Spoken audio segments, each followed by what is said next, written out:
Ең алдымен ыдысымызға қантты, оның үстіне бір жұмыртқамызды салып, миксерлеп, оның үстіне бөлме температурасында тұрған сары майымызды салып, және бір миксерлеп аламыз. Енді осының үстіне қаймағымызды салып, және бір миксерлейміз.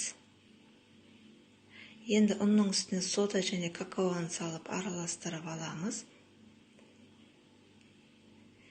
Енді осыны жаңағы массаға салып,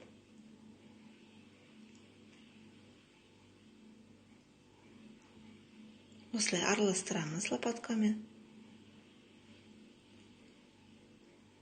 Ары қарай қолмен қамырлаймыз. Енді дайын тестаны екіге бөлеміз, бірі үлкен, бірі кішкентай. Вареный сгущенканың үстіне арахис салып, араластырып аламыз. Табамызды дайындап, астына май жағып шығамыз, астына жан-жағына. Жаңағы үлкен тестамызды астына жайып шығамыз. Жан-жағына осылай бортик жасаймыз.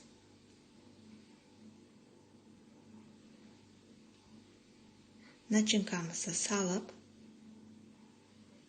барлық жеріне жағып шығамыз. Енді кішкентай тестамызды оқтаумен жайып,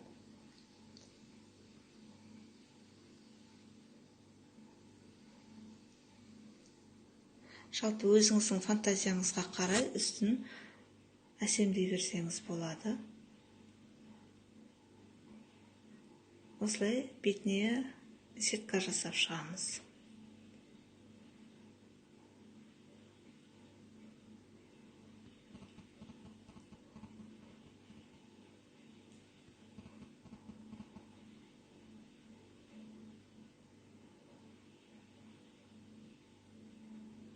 Жан-жағында бортикті түсіреміз.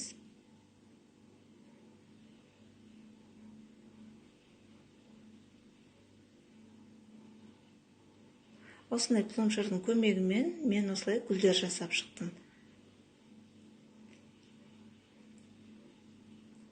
Пирогымыз дайын, қызып тұрған пеште пісіреміз.